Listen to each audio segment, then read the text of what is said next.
Diễm xin chào cô chú, anh chị, các bạn và các em. Sau những bữa tiệc thì mình thích ăn những món đơn giản, nấu nhanh gọn. Và đặc biệt là vào mùa đông thì Diễm thấy ăn những cái món bún nước rất là ngon. Vì vậy hôm nay Diễm chia sẻ cách nấu món canh bún. Món canh bún này thì Diễm nấu theo vị mà hồi xưa có một tiệm ở Biên Hòa Diễm ăn rất là ngon. Và công thức nước lèo này ngoài canh bún mình cũng có thể dùng như là bún riêu. Cách nấu như thế nào thì bây giờ mình cùng vào bếp nấu món canh bún với Diễm nha.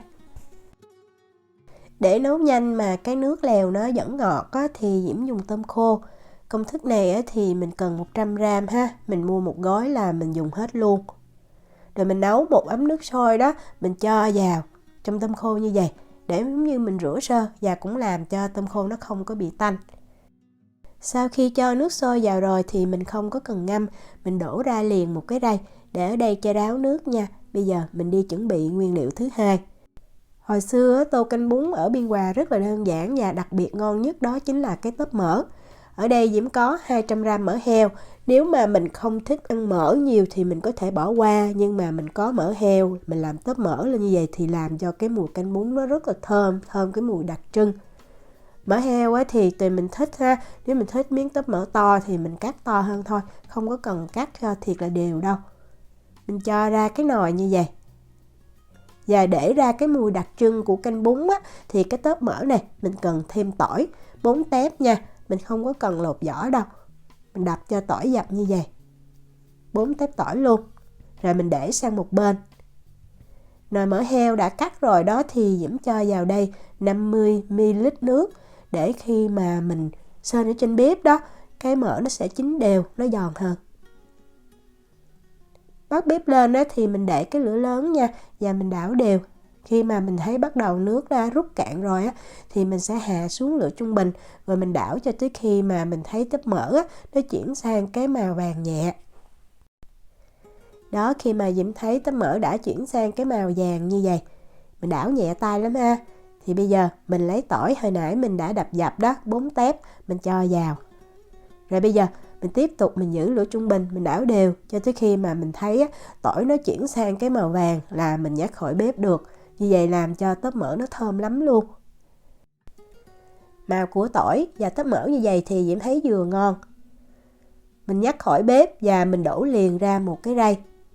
Là mình sẽ có món tóp mỡ rất là thơm. Đồng thời cái mỡ nước này mình lấy mình xào rau muống hoặc chút xíu nữa mình sẽ nấu nước lèo thơm lắm luôn. Nếu mà không thích tỏi này thì mình có thể vớt ra. Rồi bây giờ mình đi nấu nước lèo ha.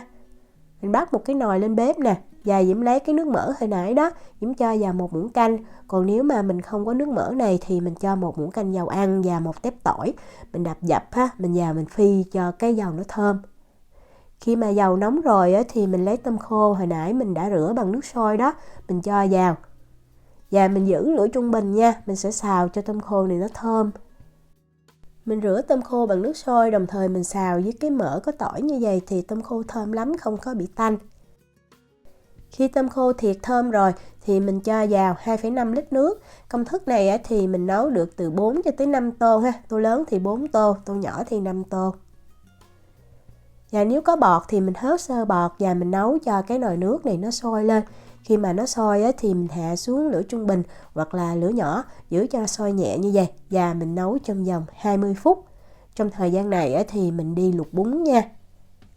Bún để ăn canh bún phải là bún cọng to. Vì vậy Diễm mua cái bún khô để ăn bún bò Quế này nè. Cái hiệu này thì Diễm thấy cũng ngon, cái nó dai và nó mềm. Nó hơi khác cái bún ở Việt Nam nhưng mà ăn cũng được. Theo hướng dẫn thì mình sẽ cho bún khô này ra một cái thau, rồi mình cho nước vào, nước nhiệt độ phòng, mình ngâm trong vòng 10 phút.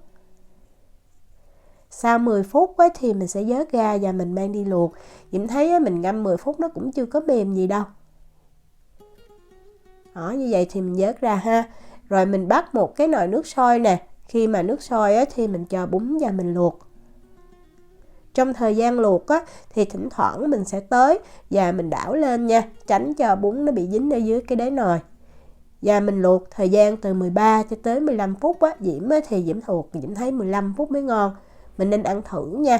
Cái sợi bún nó vừa mềm là được. Tại tí xíu nữa mình sẽ cho vào trong cái nước lèo của canh bún mình nấu thêm chút nữa. Đó, mình thấy sữa bún nó mềm và nó bóng, ăn thử không còn cái mùi bột sống là được. Mình nhắc nồi bún này khỏi bếp, rồi mình đổ liền ra một cái rổ. Sau đó mình xả nước, mình rửa lại cái bún này cho sạch. Đó, mình thấy cái sợi bún nó trong, nó dai như vậy là được. Để đây cho ráo nước, vậy là mình đã luộc xong bún rồi. Quay trở lại với nồi nước lèo tôm á, mình đã nấu được 20 phút ha. Thì cái màu nước nó cũng ra vàng như vậy. Nếu mà có bọt á, thì mình hớt sơ bọt nha. Và để tạo cái mùi thơm đặc trưng của canh bún hoặc là bún riêu và nó nhanh gọn á, thì Diễm dùng cái hũ này bán sẵn á, ở Na Uy á, mình vô tiệm Việt mình mua là có. Còn nếu mà không có thì nếu mà mình có gạch tôm hoặc là gạch cua đó thì mình sẽ xào chung với hành tỏi và mình thêm đậu phộng băm thiệt là nhuyễn vô nữa, thì mình xào nó cũng ra cái mùi như vậy. Nhưng mà mình mua cái hũ sẵn thì nó tiện và nó ngon hơn.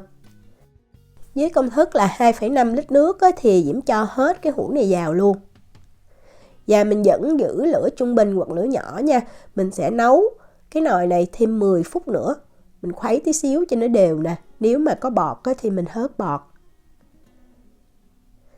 Vậy là tổng cộng cái thời gian á, mình nấu nước lèo có 30 phút thôi.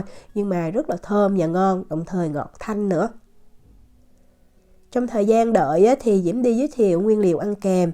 Tùy mình thích nha. Ở đây Diễm có giò sống và cách làm giò sống thì Diễm đã có chia sẻ video rồi. Cái này Diễm làm 400g thịt đó thì nó hơn 400g giò sống tí xíu thôi. Nếu mà mình không tự làm thì mình cũng có thể mua giò sống sẵn, hoặc không thích ăn thịt nhiều thì mình bỏ qua. Mình cho 1 muỗng cà phê tiêu, 1/5 muỗng cà phê bột tỏi và 1/5 muỗng cà phê bột hành. Nếu mà mình thích có cái mùi nước mắm, mình có thể cho thêm 1 muỗng cà phê nước mắm cũng được. Rồi mình trộn lên cho thật là đều. Nếu mà mình chưa có cho liền vô trong cái nồi canh bún á, thì sau khi mà mình trộn xong á, mình cứ cất vào trong ngăn mát tủ lạnh. Còn nếu không thích giò sống á, thì mình có thể cho chả lụa, chả chiên, chả mỡ đều ngon. Một cái nguyên liệu mà Diễm thấy tạo nên cái gì đặc trưng của canh bún nữa đó chính là hẹ. Canh bún thì mình không có cho hành nha, và mình cho hẹ. Và hẹ này hồi xưa cái tiệm mà Diễm ăn ở Biên Hòa thì cắt ra nhỏ như hành luôn, ăn rất là ngon. Mình cần 20g, mình rửa sạch, sau đó mình sẽ cắt nhỏ thôi. Thêm một loại rau ăn kèm nữa đó chính là rau muống. Và canh bún thì mình không có ăn rau muống chẻ mà mình sẽ ăn rau muống nguyên cọng như vậy. Mình cần 200g. Nguyên cọng như vậy thì mình cứ cắt ra thành từng đoạn nha. Sau đó mình sẽ mang mình rửa sạch. Sau khi rửa sạch 2-3 lần nước xong thì mình xả nước mát đó, mình ngâm cho rau muống nó tươi, nó giòn. Quay trở lại với nồi nước lèo trên bếp. Sau khi nấu được 30 phút tổng cộng rồi, mùi lúc này thì thiệt là thơm. Và nếu mình thấy có bọt thì mình hớt sơ bọt ha. Sau khi mà hớt bọt xong thì Diễm sẽ lọc lại.